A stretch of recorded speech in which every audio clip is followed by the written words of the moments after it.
Regresamos a este magazine de Mañanita. Hoy tuvimos precisamente una emisión extendida. Hoy y hasta el momento hemos tenido muchas entrevistas con candidatos para estas elecciones atípicas, recordando precisamente que desde acá, desde esta casa periodística del canal, les hicimos y les extendimos la invitación a los 11 candidatos.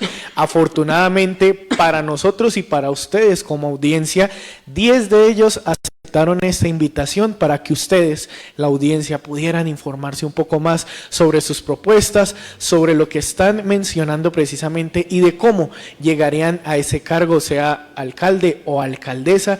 Así que se hizo un trabajo riguroso, sobre todo se hizo un trabajo responsable. Como lo mencioné anteriormente, 10 de ellos, 10 de los 11 nos aceptaron. Uno de ellos no nos pudo aceptar por tema de agenda política, pero acá les cumplimos a ustedes como audiencia. Así que ya hemos tenido este magazine maratónico, como lo mencioné anteriormente, maratónico también como las campañas precisamente que se hicieron para estas elecciones atípicas. Y ya, como sabemos que quedan unas horas, que quedan contados días precisamente para esta elección, vamos a cerrar este magazine con un invitado también muy especial.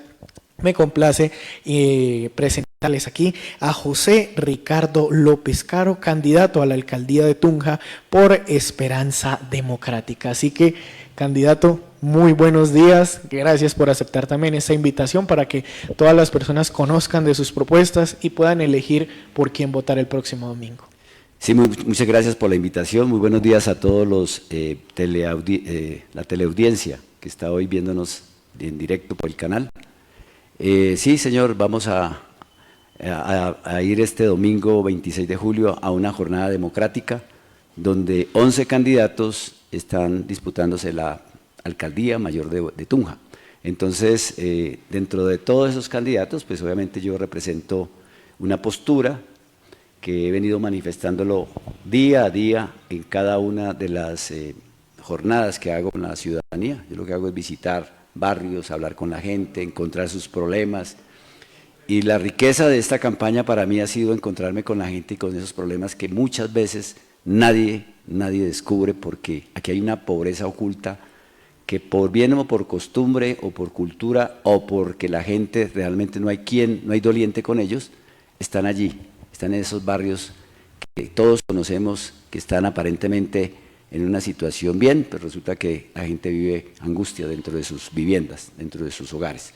Eso, digamos, ha sido lo que yo he encontrado en el caminar. He encontrado los problemas de servicios públicos, he encontrado los problemas de megaproyectos que no se han terminado, o sea, obras inconclusas, desgreño de alguna manera administrativo por el tema de la malla vial, etcétera. Múltiples problemas que creo que el alcalde que tiene que llegar con mucha autoridad moral para devolver a la ciudad la confianza en su institución de la alcaldía, servirle a la ciudadanía en esos múltiples problemas sociales que tenemos y en los cuales nosotros tenemos que hacer énfasis y ejecutar los recursos con la mayor transparencia, es decir, con cero corrupción, porque eso es uno de los temas que más agota digamos, a la institucionalidad y sobre todo al ciudadano del común, al ciudadano de a pie, que siempre está pendiente de esos temas y que uno en la calle encuentra mucha indignación con respecto a ese tema.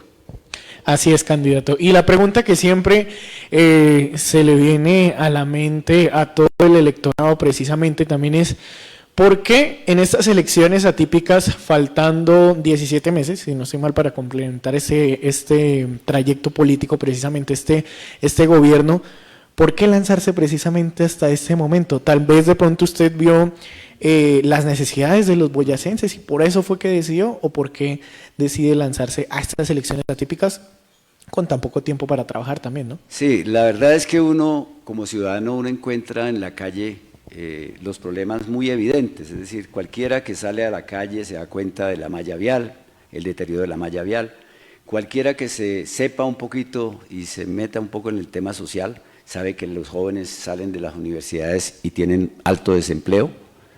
Sabemos también y evidentemente que hay una pobreza en la ciudad, es decir, hay gente que vive mal, que la pasa mal. Sabemos también que hay un desgreño administrativo de los últimos gobiernos, no salen con muy buena imagen que digamos, salen incluso sindicados de presuntos actos de corrupción. Y todos esos problemas que uno va encontrando en el día a día me hizo llamar la atención de poderme presentar en estas elecciones. Y yo dije, pues como ciudadano yo creo que tengo la responsabilidad, no solamente de ciudadano cuando vota, sino también cuando tiene que hacerse sentir como ciudadano, bien sea en la movilización social, en la protesta social pacífica, o también cuando uno aspira a un cargo de elección popular. Y creo que eso fue lo que me llamó a mí a presentarme, a ver esta situación un poco irregular que está pasando en la ciudad. Y yo confío, con mi experiencia, con mi capacidad administrativa, con mi capacidad de negociación y de poder concertar con sectores sociales que hoy tienen problemas, como por ejemplo el tema de los vendedores ambulantes, el tema del espacio público, el tema de la movilidad, donde también tenemos que meterle mucha cultura ciudadana, que con un alcalde que sea de cara a los ciudadanos podemos sacar adelante en parte la crisis de la ciudad. Obviamente en estos meses nos vamos a concentrar en unos temas de priorización, porque hay recursos ya asignados, incluso comprometidos, hay contratos en curso, hay que hacer una revisión a fondo de esos contratos a través de una auditoría que yo llamo integral, y que pues lo que va a buscar es precisamente que se vean cuáles son realmente las fallas que tienen esos contratos, y si hay necesidad de llevarlos a los entes de control, que es la responsabilidad del alcalde.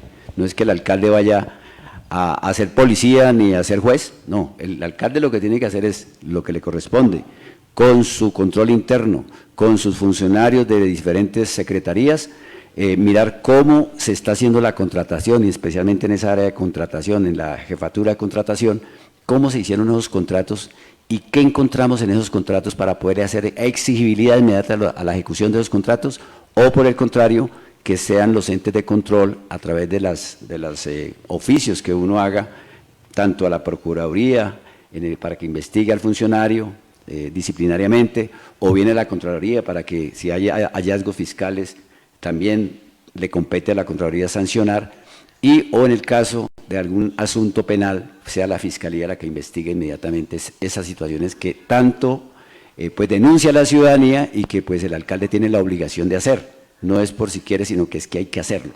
Y pues yo particularmente creo que hay que hacer esa auditoría, y de inmediato, una vez se encuentren los hallazgos, colocado eso a los entes de control y a los correspondientes organismos de investigación, pues también que la ciudadanía conozca de primera mano cuál es el estado real de esa situación de los contratos. Esa sería como la primera cuestión que se haría en estos 30 o 60 días. Bueno, candidato, y antes de hablar precisamente de las propuestas, que es lo más importante y lo que vamos a tocar más adelante en esta entrevista, porque normalmente uno ya tiene que ver acá es candidatos y propuestas precisamente que nos puede de pronto decir en tema de la malla vial, en el tema de las fotomultas, en el tema de seguridad. Un tema muy importante más adelante también el tema del aguinaldo y esas concesiones que se están brindando, pero antes de hablar de ese tema, aquí estamos precisamente y la elección se va a hacer el próximo domingo porque se tiene ahorita un tema de una inhabilidad electoral por parte del anterior alcalde Mijail Krasnov. Se ha tornado polémico también en el último tiempo y en redes sociales ese tema de que el exalcalde esté haciéndole como campaña a algún candidato precisamente. ¿Usted qué opina de esto? Que un exalcalde precisamente esté ahí como candidato, porque muchas veces también se puede presentar hasta para malos entendidos, ¿no? Pues realmente uno no sabe en el trasfondo qué es lo que está pasando con el exalcalde. Yo lo que éticamente el exalcalde debería más bien responderle a los entes de control y a las denuncias que él tiene, porque tiene varias denuncias por ciertas contrataciones. Yo creería que desde el punto de vista ético, él debería de apartarse de la contienda electoral.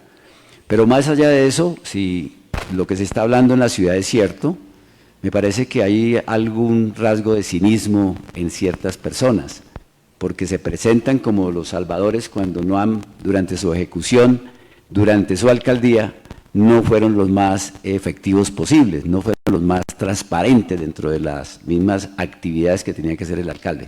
Entonces sí hay ahí una especie de cinismo político, de cinismo como persona, y yo considero que en ese sentido, pues, esa candidatura, o más bien esa pretensión que se tiene de apoyar a uno u otro candidato, los exalcaldes, porque no solamente es Krasnov, ahí hay varios exalcaldes detrás de varias campañas, incluso se habla mucho en los rumores que hay por ahí en la calle, que uno de los candidatos es apoyado directamente por la Casa Maya, es decir, por los verdes, que pues todos tienen derecho a, digamos, a tener sus respaldos políticos, claro que sí, pero todos sabemos qué ha sucedido en el departamento de Boyacá, todos sabemos qué ha sucedido aquí en Tunja, todos conocemos de alguna manera cuáles son sus intereses, qué candidato tiene tal o cual apoyo o respaldo, de dónde provienen sus intereses y cuál ha sido, digamos, esos gastos de campaña que uno observa también que son estrafalarios. O sea, una campaña de 300, 500 millones para una atípica, me parece muy atípico, por lo cierto. Entonces, eso también llama la atención a los ciudadanos, que yo converso diariamente con los ciudadanos de a pie. Ellos me preguntan, oiga Ricardo, ¿y por qué tanta publicidad? ¿Por qué tanto dinero en una campaña? ¿Es que allá van a ganar mucho los alcaldes? Yo les digo, no, el sueldito del alcalde no es que sea muy alto, y creo que esos 500 millones no los van a recuperar en año y medio con el sueldito del alcalde. Entonces queda un poco la duda, queda un poco la cuestión un poco en el ambiente de por qué tanto apetito por esa alcaldía. La verdad es que yo sí voy con un deseo, una convicción, es que yo puedo hacer algo por la gente, es decir, que yo puedo contribuir, ojo, yo contribuyo como alcalde, no voy a resolver los problemas como muchas veces dicen que es que nosotros vamos con una varita mágica a decir esto se soluciona ya, pero sí vamos a mirar, a revisar, a hacer cumplir las funciones que tienen los diferentes organismos que están alrededor de la alcaldía, hacer funcionar administrativamente la alcaldía, porque hay necesidad de nombrar secretarios eficientes que sean transparentes con el manejo de los recursos, y en ese sentido creo que cambia un poco el chip. Yo no estoy por ese camino, yo me aparto totalmente del camino de esos candidatos que tienen tanto respaldo político y tanto respaldo económico, y que uno observa pues en las calles, carrovallas, perifoneos por medios de comunicación, etcétera, etcétera, que eso vale plata, y yo prefiero caminar la calle, hablar con la gente, y con muy poquitos recursos sé que estoy ganando la conciencia del ciudadano de a pie, y eso es lo que me interesa realmente. Bueno, y usted empleó un término muy interesante y es el de la varita mágica, que usted no va a venir a solucionar así, de un momento para otro, que todo debe tener un estudio, un trabajo precisamente, y de rodearse también de las personas que sepan de esto. En el tema, por ejemplo, de los vendedores ambulantes, ¿qué soluciones se le podría brindar teniendo en cuenta, como usted dice, que esto no es un asunto de varita mágica y que supongamos, usted el día domingo gana las elecciones y el otro día se va a levantar y decir, no, les tengo la solución ya aquí, varita mágica y ya, se solucionó esto? ¿Qué soluciones se les pueden dar? Soluciones responsables también, ¿no? Lo que yo he escuchado es que Krasnov tenía un acuerdo con los ambulantes, ¿sí? de dejarlos trabajar. Lo que yo también he visto es que a los ambulantes los persiguen, ¿sí? Los gestores de espacio público. Entonces, ¿cuál es mi política? ¿Quiénes son los vendedores ambulantes? ¿Son delincuentes? ¿Son personas que hay que sacar a la calle a las patadas, al bolillo, o hay que decirle, no, usted no puede trabajar? No, con ellos hay que concertar el espacio público. Porque en las grandes ciudades el problema de la informalidad no es un problema de que uno quiera ser informal, es que la situación laboral lo arroja a uno a la calle a trabajar. Aquí no encuentra uno solo ambulantes en los sitios del espacio público, hay ambulantes itinerantes.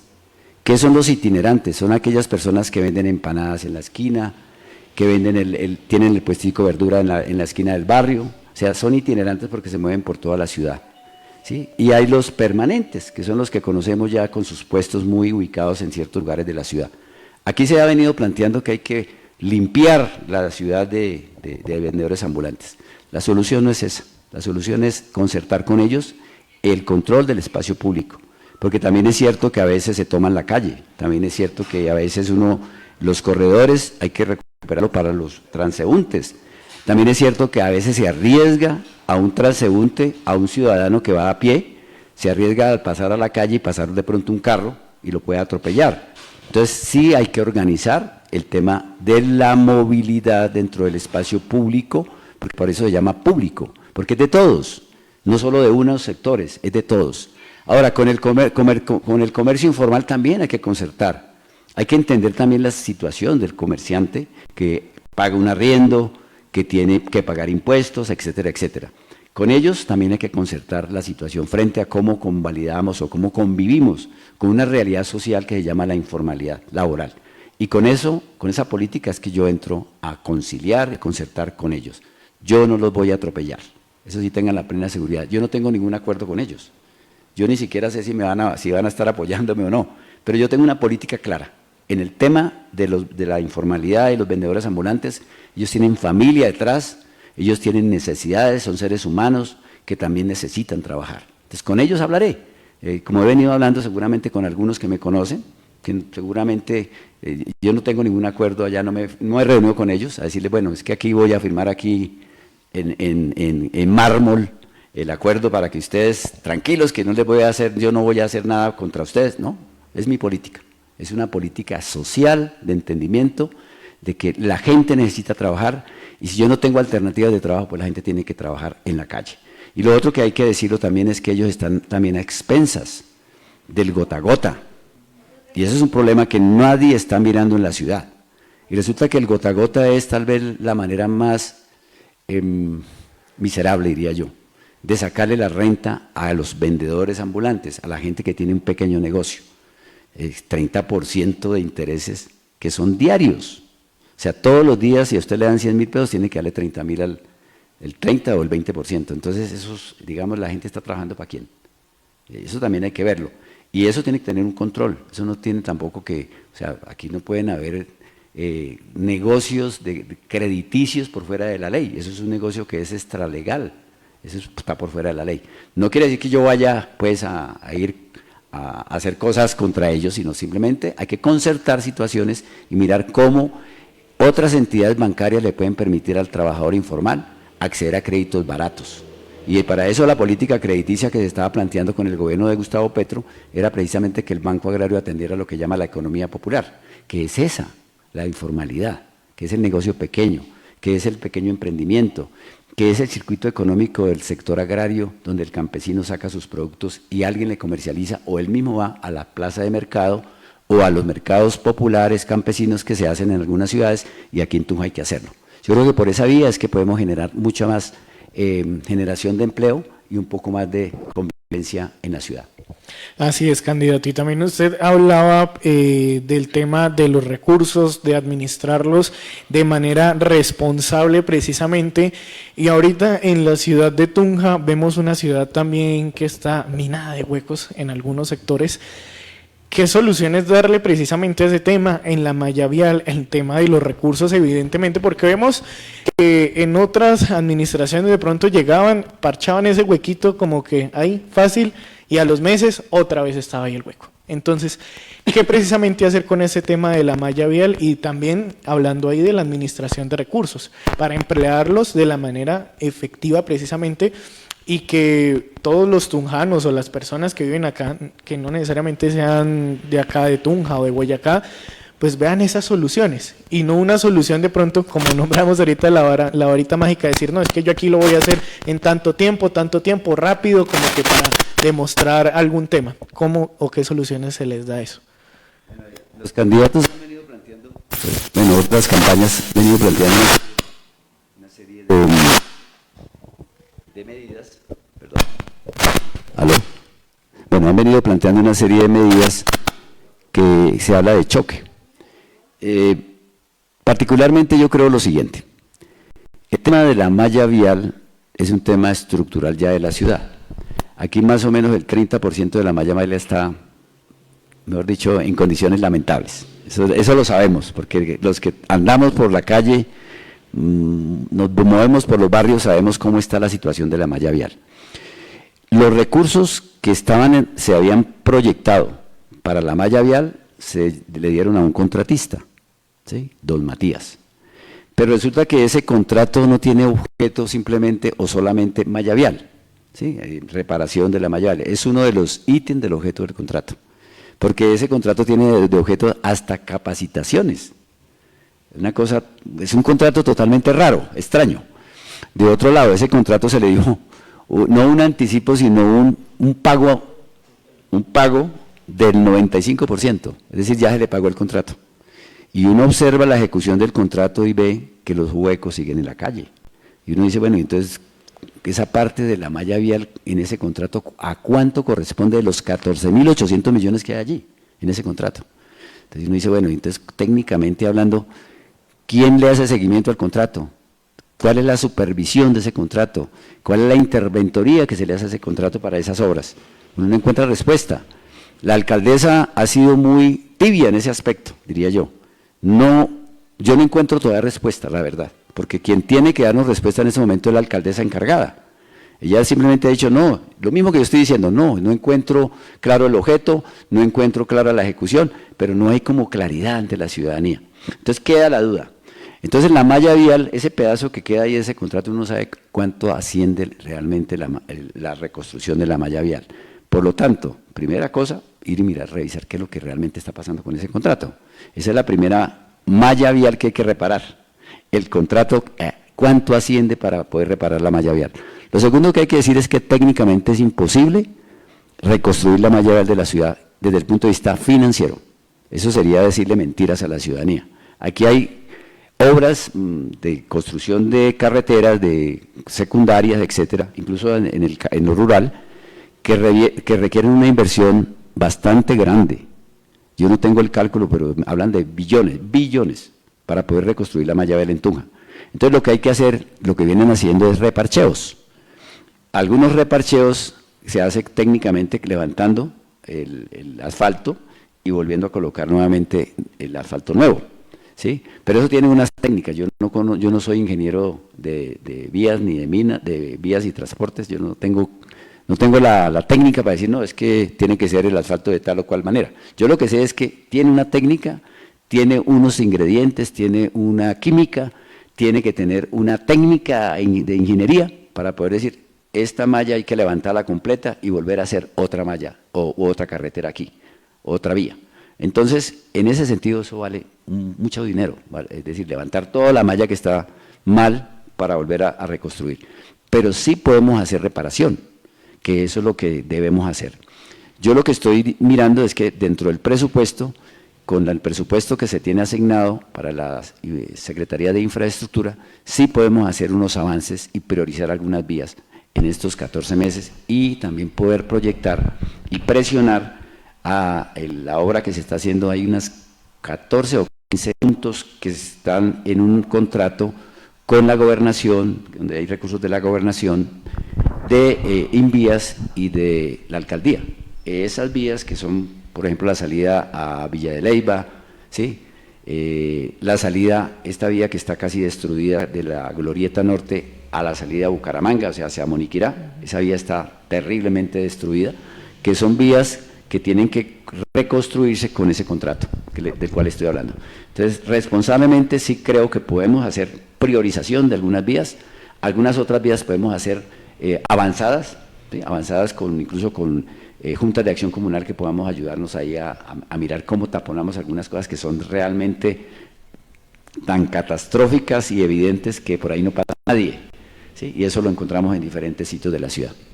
Así es, y también hablando del tema de los recursos y nombrando usted del papel de la alcaldesa encargada, en los últimos días también se ha tornado polémico y prácticamente también un tema de interés nacional, y es esas concesiones prácticamente que se le están brindando para el tema del aguinaldo, que pues el aguinaldo ya faltan varios meses y ya se quiere dejar prácticamente esto atado antes de las elecciones atípicas.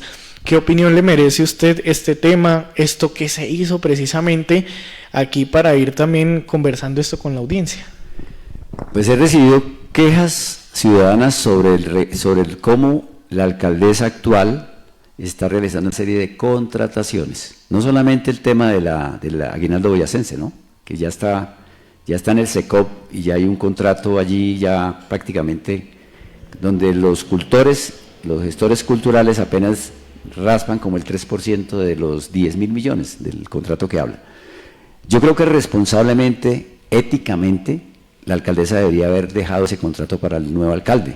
es decir, para que lo pudiera concertar el alcalde con los actores de aquí de Tunja. Porque es que algunos candidatos estamos hablando que hay que darle mayor participación a los gestores culturales, a los grupos de acá, es decir, que dejarle un contrato a una concesión de otra parte de fuera de Tunja, que trae artistas sí muy importantes, pero que finalmente esos recursos se van es para afuera. Aquí no generamos empleo. Entonces nos quejamos de que no hay empleo, de que los culturales no tienen posibilidad de participar, pero le damos 10.000 millones a un contratista que no sabemos cómo lo va a manejar. Entonces yo creo que ahí es un poco de ética, de responsabilidad con el futuro de Tunja. Yo creo que ahí hay un problema que hay que revisar.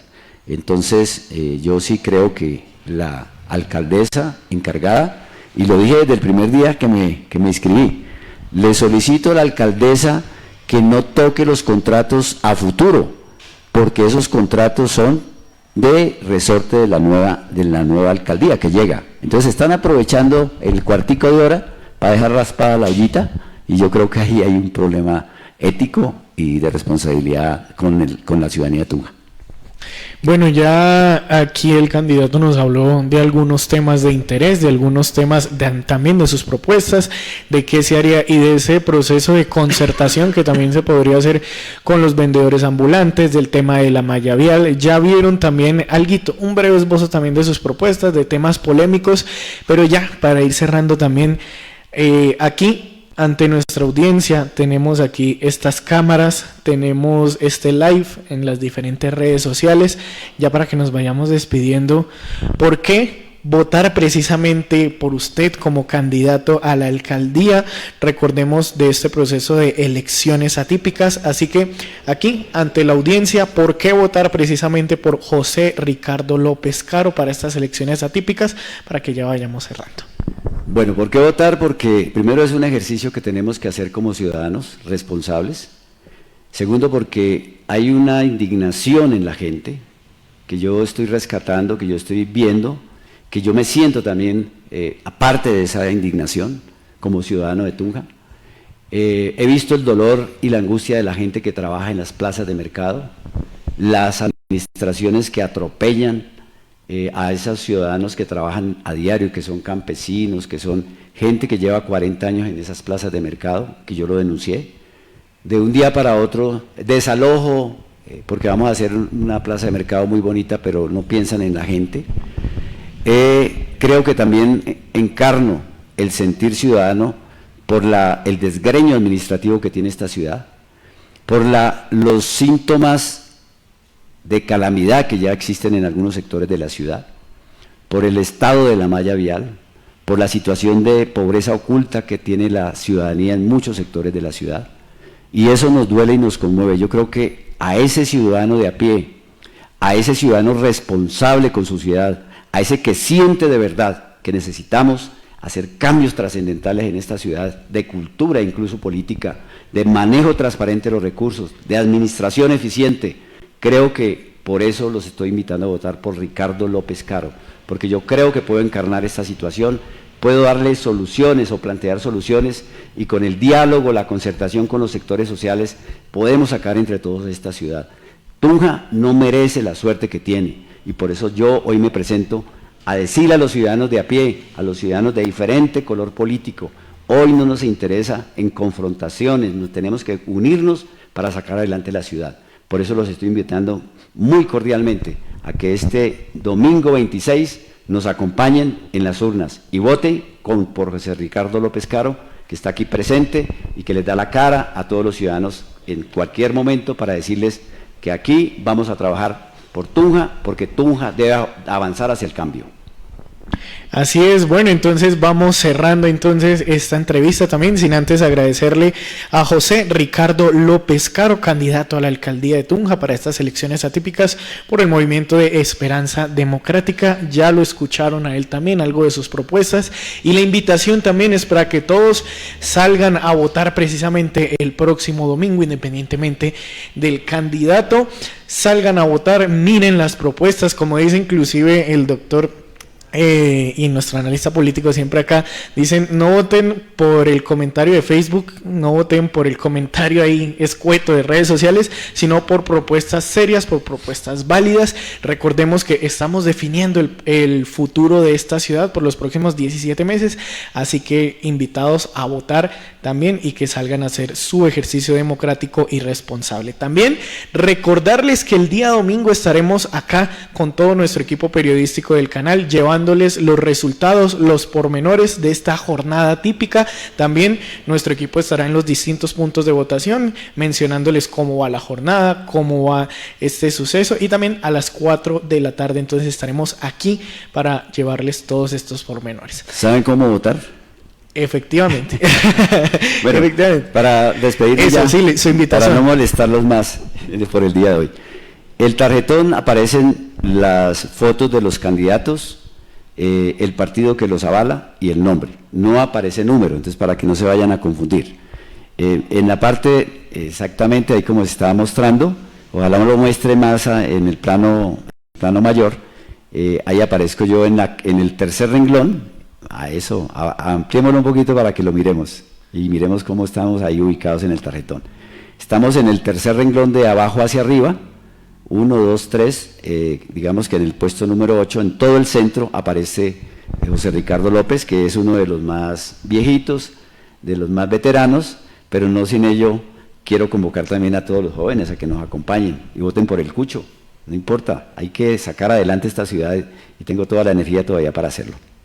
Así es, entonces agradecerle también a nuestra audiencia que estuvo ahí conectada con este tema. Hoy tuvimos un maratón, como lo mencioné anteriormente, de los 11 candidatos que hemos citado en este tiempo, pues lograron venir 10 afortunadamente para que ustedes los conocieran, aquí llevándoles con el mayor rigor periodístico este tema de las propuestas y para que ustedes se enteren un poco más y puedan elegir por qué candidato votar. Agradecerle a la audiencia, agradecerle a nuestro equipo periodístico. Iniciamos por Víctor Sánchez, como siempre lo menciono. Todas estas imágenes, videos, algunas noticias son gracias a él, que hace un gran trabajo allí en la parte de producción. A nuestra directora comercial, Mari Ruiz, que como siempre también nos trae invitados de distinta índole, en el plano deportivo, en el plano político, en el plano del entretenimiento y demás. Y a nuestro director, Nelson de J. Medina, que como siempre nos abre estos espacios, estos micrófonos, estas cámaras, para que nosotros, los periodistas, podamos llevarles la mejor información en el plano nacional e internacional, también con el mayor rigor periodístico. Se despide Iván Bolaños, que como siempre está orgulloso de presidir este panel también de expertos y de invitados que como siempre engalanan este set. Nos reencontramos entonces, ya no les digo que el lunes, sino el próximo domingo a las 4 de la tarde con todos los resultados. Gracias a todos, gracias candidato. Muchas gracias. Nos reencontramos entonces el domingo. Hasta luego. Muchas gracias.